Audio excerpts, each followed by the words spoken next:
Tinadyakan po ako ng napakalakas po at ako'y bumaliktad po. Pagkatapos tinadyakan po ulit po nila ako. Tapos tinutukan po nila ako ng baril sa sintido. At ang tanong po nila, nasaan ang kapitan nyo? Naka-uniform po yung dalawa. Naka-uniform ng, Pampulis po. ito po ba yung paglalarawan ng katahimikan at kaayusan? Nakakaduda na yung pananakit doon sa biktima hindi na-incorporate doon sa report. Nag-request ka ba or meron ka bang CCTV footage na nakuha? Wala po, Your Honor. Bakit? Natamaan po ng kidlat yung camera. Parang napakamalas naman na ang daming tatamaan ng kidlat yung pang CCTV nila.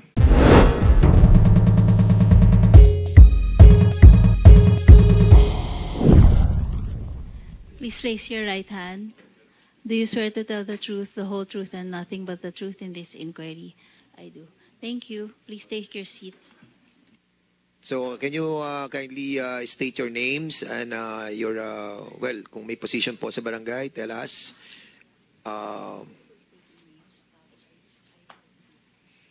Yes, please state your name at saka yung mga personal circumstances. Yes, please. Ako po si Kent Rigor, adversaryo po, punong barangay po ng Barangay Bara.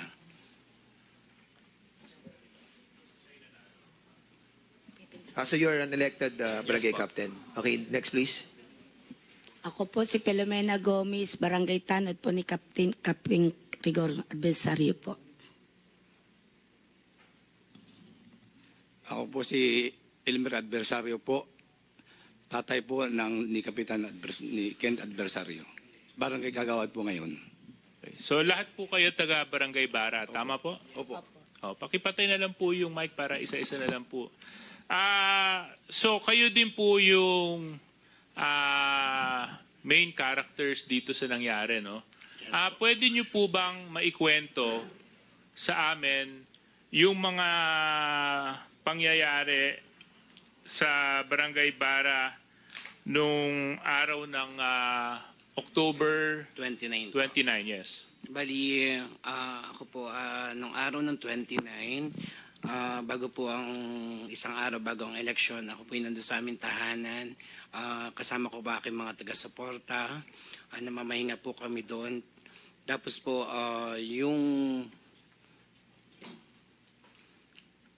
yung tao ko po, nakita po nila na may dumating po na van na walang plate number.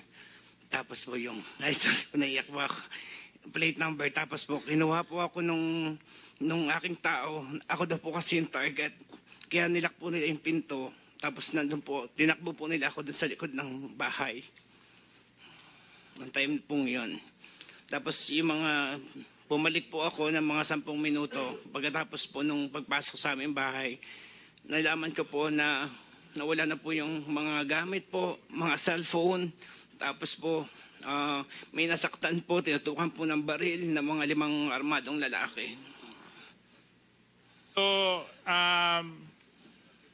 may sinabi kang merong sasakyan na dumating Yes po. na walang plaka. Yes po. Ano po yung sasakyan na dumating na walang plaka? Hindi ko po. Ito lang po yung may picture po kasi yun. Parang Montero Sport po yun. Montero Sport. Opo. Okay. So, yung bahay mo, balin nilooban na maarmadong kalalakihan. Tama yun? Apo. Okay. Tapos kayo po, pwede na rin po kayo magsalita at magkwento na rin po kayo at sa iyong pagkakataon. Pakipatay lang po yung mic, Kapitan. Ako po si Filomena Gomez. Ako po yung nasa gate ni Captain Rigor, adversaryo po. Ako po rin po ay yung sinipa po ng mga nakamaskara pong mga kalalakihan kasi po ako po nandun po sa pintuan. Tinadyakan po ako ng napakalakas po at ako'y bumaliktad po. Pagkatapos tinadyakan po ulit po nila ako. Tapos tinutukan po nila ako ng baril sa sintido. At ang tanong po nila, nasaan ang kapitan nyo? Sabi ko, wala po dito. Bakit po ba? Ano po ba ang kailangan nyo? Ang sagot po nila ay kung ang kailangan at kagawa ng meron kayong ginagawang alimanya dito. Tinanong ko po, may warrant of arrest po ba kayo? Ang sagot po, anong warrant? Nagbebenta kayo ng boat voting. Sabi, hindi po yan. Yan po ay Yan po ay kuan po ng 5-6 po dun sa kuan sa Barangay Bara po. Sandali, may tanong lang akong kontraso lang. Si Ken ba is a incumbent ka pero prior to that, Hindi po ako... are you a kagawad or Hindi something? po, wala po. Sa first time mo Bali, tumakbo? dati po, past 2010 to 2013, SK chairman po ako. Ah. Tapos po yung father ko po ang barangay captain noong that time na po yun. Yung tatay mo, ang dating Barangay captain po. Yes po. Pero during the time that you ran, Nasa, ano po ako? barangay captain siya, hindi? Hindi na rin po. Oh, hindi na rin. Okay. Wala na rin po kami. 10 years po nakalipas, bumalik po kami bilang maglingkod po sa barangay. At nanalo ka? Yes po, pati po yung tatay ko first kagawad po. Oh, okay. Sige, go ahead. Okay. Nanay, may tanong ko lang, may nabanggit ka kasi na medyo na kuha yung attention ko. Nilooban, pinasok yung bahay, tinadyakan ka, Opo. sabi mo, ng mga kalalakihan. Opo. Yung mga lalaki, ano po, mamumukuan mo niyo po ba sila? Hindi ko po sila mamukhaan po. Sir, gawa po sila yung nakamaskara. So ito yung mga nakamaskara at nakabonet. Opo. Okay. Pero- Kaso lang, tinanong mo kung may warrant po ba kayo? Opo. Bakit mo naman sila itatanong kung may warrant sila? Naka-uniform po yung dalawa. Naka-uniform ng... Pampulis po.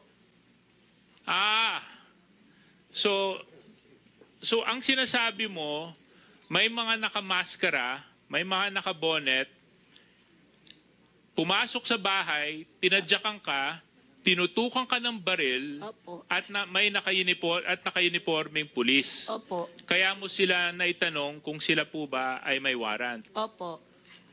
Okay. Aside sa so aside doon sa dalawang naka-uniforme, ilan ang pumasok sa loob ng bahay? Bali pa pumasok po sa bahay ni Cap Kim po ay 5 po. So yung tatlo, naka-civilian.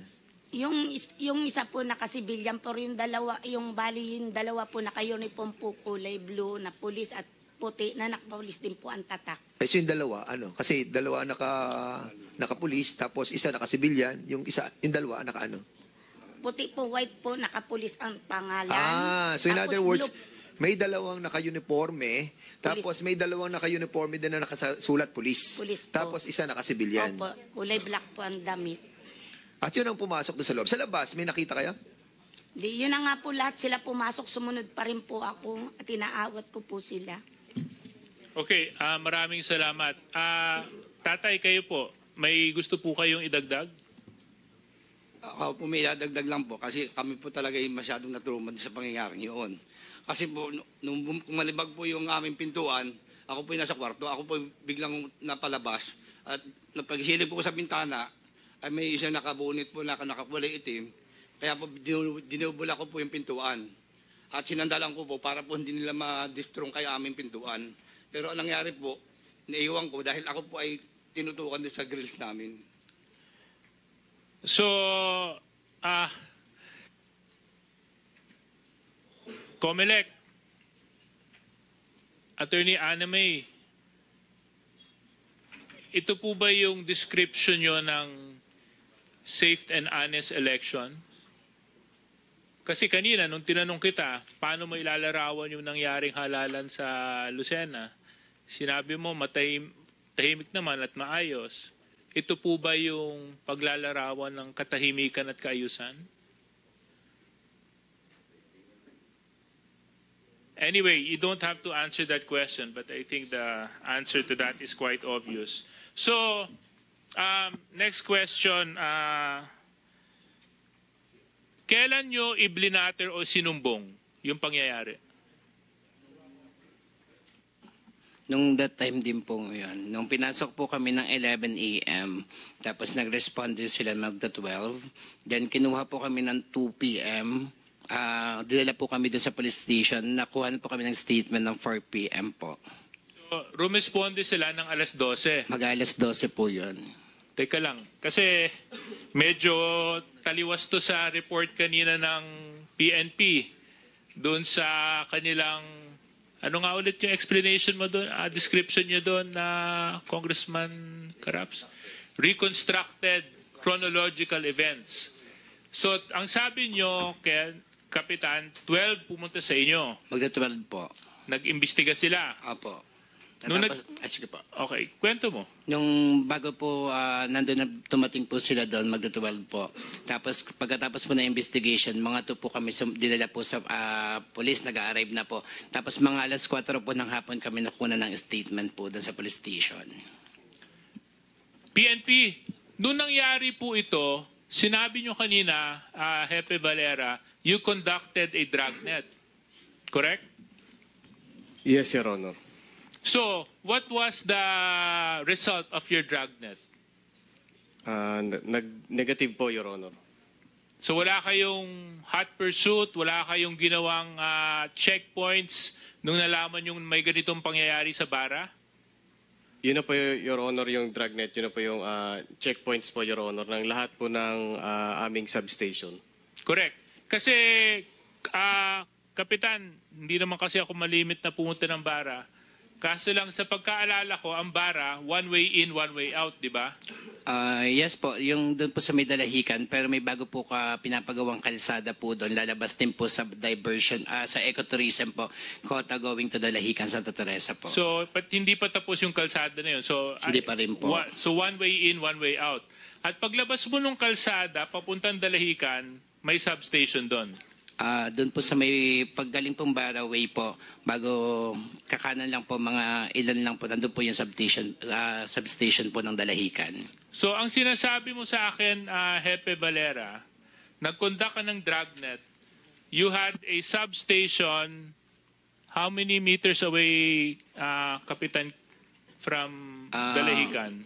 From Hindi ko Bara. po maano yung meters, pero pag nabiyahe po kami doon, 10 to 15 minutes lang po, mabilis po yung pagpunta po namin So, Dalahican. 10 to 15 minutes away, may substation ka doon, nag-conduct ka ng dragnet, merong panunutok, pananakit na nangyari, kaso lang, sa effort ninyo, no result.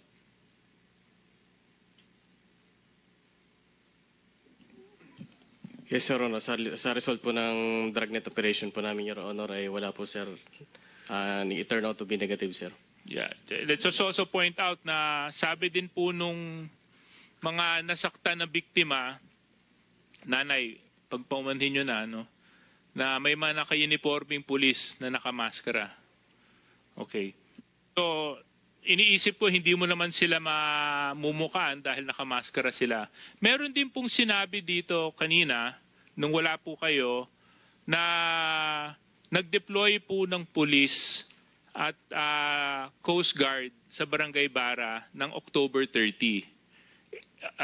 Kapitan Kent, kabisado mo yung Bara kasi kumakandidato kang kapitan. Yes pa. October 30, may nakita ka ng Coast Guard at police doon. October 30 po, bago mag-election na po, meron na po sila nakadeploy po doon ng police po pati Coast Guard. Doon sa polling precinct. Yes po, doon po sa may gate, malapit po. But were there any police officers seen in Bara prior to October 30? Nung nung inutusan po ng tatay ko si Philomena,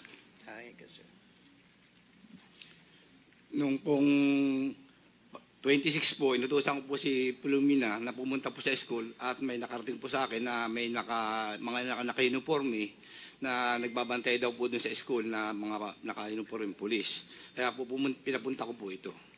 So, Ma'am Filomena, pakipatay lang po yung mic, Kapitan. So, Yes po. may nakita kayong mga police bago mag-atrenta. Opo. Sa loob po ng school at sa gate po. Doon sa school at gate. Opo. So, again, Mr. Chair, I just want to point out another incongruency sa testimonies. Ilan po yung nakita doon sa polling center? Yung pong Coast Guard, Ilan po nakita yung Coast Guard? 2 po. Ilang PNP po? Hindi ko po matukoy po sa loob kasi po sarado ang gate. Yun lang po nakita kong 2 po. Okay. So, Ma'am Filomena, unang-una nagpapasalamat ako sa tapang at lakas ng loob mo para humarap dito. Alam kong naging traumatic para sa iyo yung nangyaring nakarang halalan. Ilan taon na po ba kayo, nanay? 55 po. 55. Imagine 55 years old na babae, tatadyakan. Saan po kayo natamaan nung kayo po ay tinadyakan? Sa likod po 2 beses, tapos sa dibdib po, sumuka po ako ng dugo. Stroke po ako, sir. So, nung na-stroke po ba kayo at nung kayo po ay tinadyakan, nagkaroon ba ng medical legal na ginawa? Hindi ko po alam. Wala pong nagkuhan po sa amin ng medical legal. PNP? Sir, negative po sir kasi hindi po nila sir nasabi sir yung nung time nung kinukunan po sila sir ng affidavits. So are you saying during your investigation, hindi sinabi ng mga biktima yung nangyari sa kanila? Hindi po sinabi sir. May I ask sir the investigator on case sir? Kasi siya po mismo sir ang gumawa sir ng statement sir.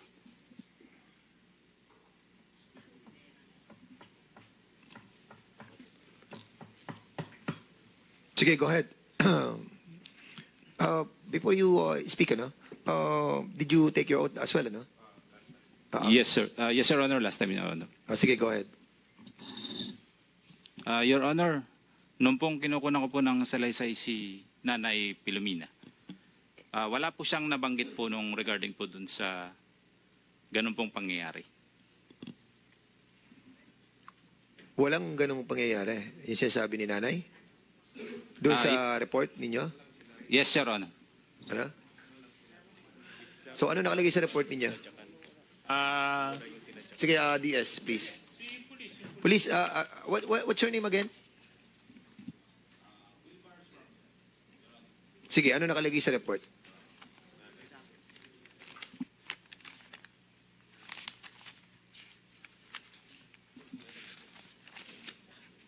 Have you submitted that to this committee? Have you submitted all these documents? Have you submitted? No, Your Honor pa. Is that a long report?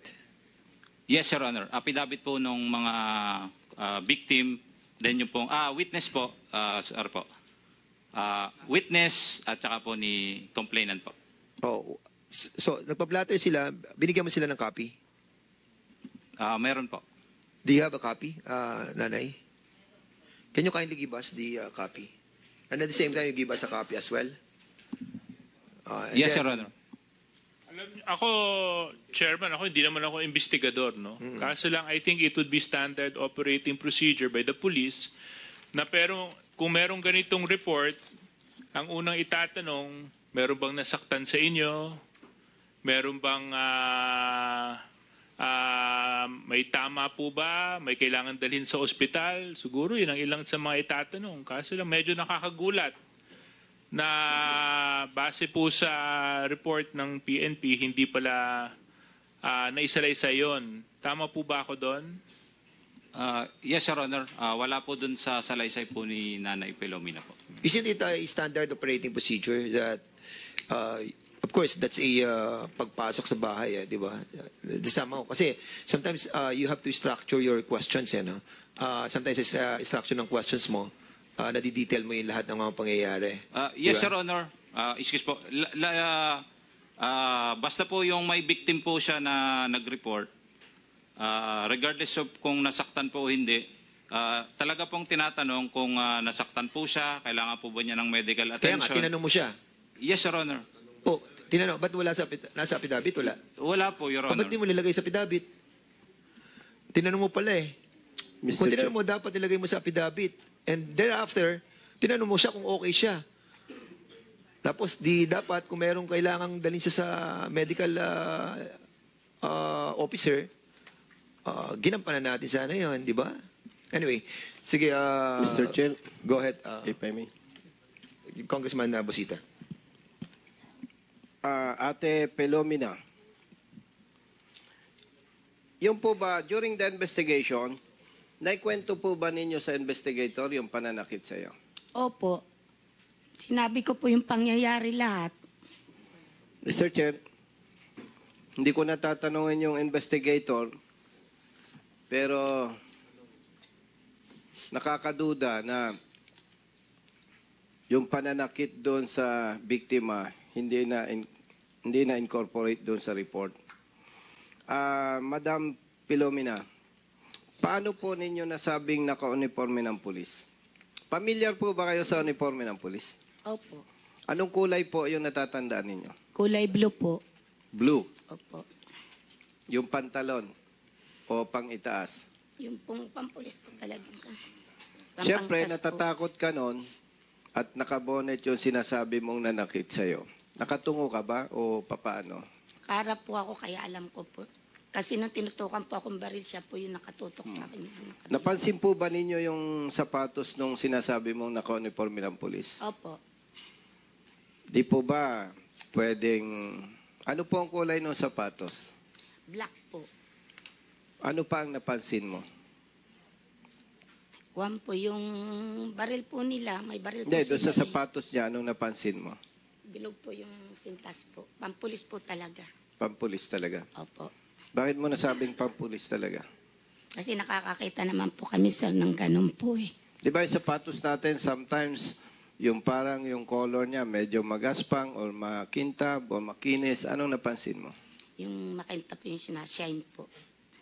Okay. Chief of Police. No, sorry. Investigator. After the incident, nagkanda kayo ng investigation, di ba? Yes, Your Honor. As investigator, doon ka lang ba nag-focus doon sa bahay nitong dating kandidato na ngayon ay si Kapitan Ken? Doon ka lang ba nag-focus doon sa bahay and immediate vicinity? Tama? No, Your Honor. Saan yung ano yung extent ng investigation as far as area is concerned? Yun nga po, nung from the place of incident po, nag-backtracking po kami kung saan po yung possible na dadaanan po nung sinasabi pong vehicle ng mga suspect po. Okay. During the investigation, nalaman mo ba kung mayroon o wala na CCTV yung bahay ni dating kandidato sa pagiging kapitan? May CCTV ba? Wala. Wala po, Your Honor.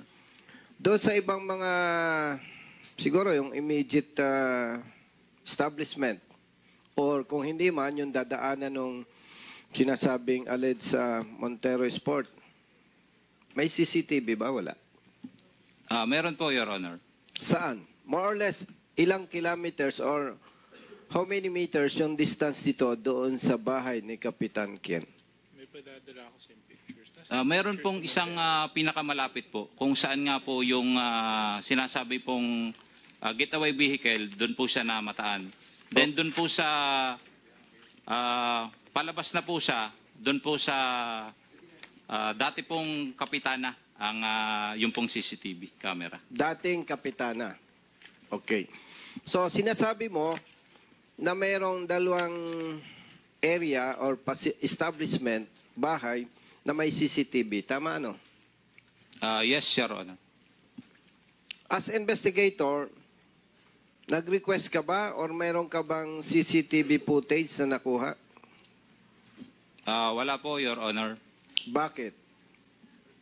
Nung nag-request po kami kay dun nga po sa current na kapitana kung saan po yung CCTV po. Ang banggit po nung kanyang yung pong sa peace in order, natamaan po ng kidlat yung camera. Pero sabi po namin, tingnan po namin kasi kasama po namin yung aming IT. Para po kung talaga, kung mayroon pong na-save na footage doon po sa, o na-capture yung pong CCTV. Mr. Chair, under oath ka, di ba? Yes, Your Honor. Mr. Chair, pwede po bang maimbitahan yung sinasabing kasama ba o kapamilya nung dating kapitana yung sabi na tinamaan ng kidlat yung CCTV? Kapamilya o ano ba niya? Ang pagkakaalam ko po ay sa barangay po siya, empleyado po. Empleyado. So, kilala mo siya o mamumukaan mo? Mamumukhaan ko lang po at hindi po ako familiar sa bara, Your Honor. So, this time, hindi mo pa alam yung pangalan niya? Yes, Your Honor. At ang aming pong nagsugsug po ng aming mga CCTV camera, yung pong aming follow-up investigator po. Mr. Chair, pwede po bang maimbitahan yung sinasabi na investigator na empleyado man o kung sino siya na sinasabing tinamaan ng kidlat yung CCTV, Mr. Chair? Okay, so we need to identify that person. So the COMSEC will be directed to find out. Pero how many employees do you have in the... can you identify that person? Since you are the barangay captain already? Kung sino yung nagsabi ng ganun? Bali, nung time na nag-investiga po sila is hindi pa naman po ako nakapesto nun. Pero nung last time po, may copy naman po ako ng lahat po ng employees ng last na administration po. Can you kindly submit to this? Well, it's hard to find out kung sino doon unless that Yes, somebody will pinpoint Yes, po. on that person. So at any rate, we will be doing our best to invite Yes, that Mr. person. Chair. And yun na rin pong investigator ang mag-identify and mag-submit sa committee kung sino po yung nagsabi. Na iminanifest ko po ito, Mr. Chair, then parang napakamalas naman na ang daming tatamaan ng kidlat yung pang CCTV nila, Mr. Chair. Ano po? At sinasabi na yung CCTV na yun. Wait, Congressman Busita, this striking of that, Ay, sorry, Mr. Chair. When was this? October, ano yan? October 30, 29. Ano yan? October 29, October 30? Because we need to find out sa pag-asa that weather condition Chairman. during that time. We can find it out. Yes, Congressman. Chairman, if the if the investigator in charge during the time and the convent barangay captain cannot identify that particular person, maybe we will invite the former barangay captain kasi mas siyang nakakalam kung sino yung mga empleyado doon at sino ang in charge doon sa CCTV. Yeah, Diba? okay. So with that, is that a motion? I will make it into motion that will So we'll be invite inviting the the former barangay former barangay Second. captain of the of Barangay Bara. No? Congressman Acop, with the Yes. indulgence of Congressman Busita. Okay, second the motion.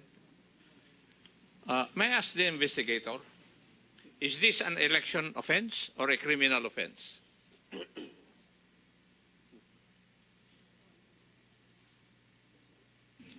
Investigator, you are being asked. Please answer. Criminal offense, Your Honor. And it is not an election offense.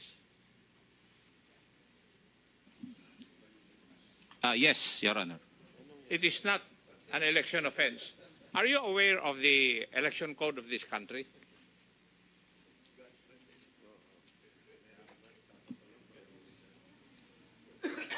Madam Comelec, what would your answer be to my question? There may be a violation of election law, Your Honor. Not maybe, Your Honor. There is a violation of election law, Your Honor, because of And the... therefore, if it is a violation of the election code of this country, who has primary jurisdiction? In terms of filing of information, Your Honor, there is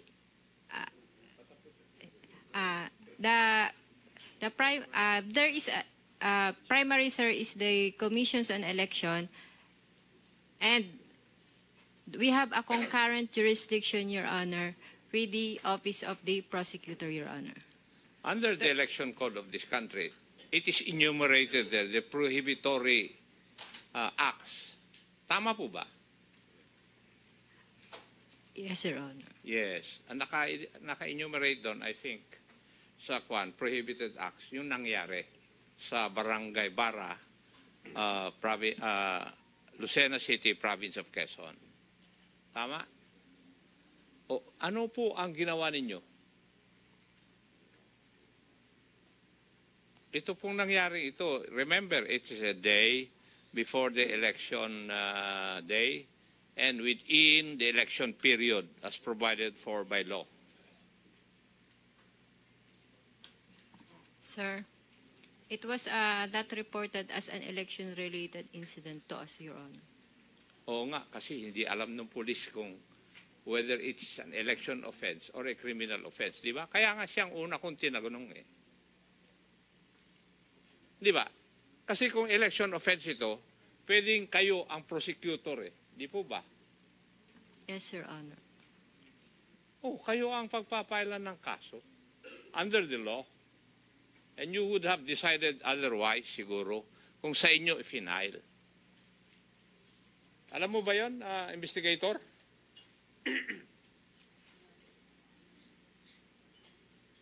No, Your Honor. Kaya nagkakaproblema tayo. Di ba? Kasi, if it is an election offense, any lawyer under the law of the COMELEC can act as the prosecutor. At siya magde-decide whether there is a prima facie case against the suspects. Tama? In numerous cases of the Supreme Court, ganon ang ruling. Would you agree, Ardi? By all means, Your Honor. Yes. Now, in the instant case, yung ignorance ng ating investigator insofar as election laws are concerned, wala eh. He treated it as an ordinary criminal offense. Pero kung he treated it as an election offense, mas maganda siguro ang batting average na natuloy yung kaso, hindi na dismissed. Hindi po ba? Yes. Kasi under the law, kayo nga ang prosecutor eh. Tutulungan lang kayo ng, the law also allows yung Department of Justice na pwedeng mga prosecutor. The law allows that. Di ba? Pero itong nangyari, kaya nagkabuli-bulilyaso dahil yung investigator natin, he did not treat it as an election offense. He treated it as an ordinary criminal offense. Tama po ba, COMELEC? Yes, Your Honor. Thank you, Mr. Chair.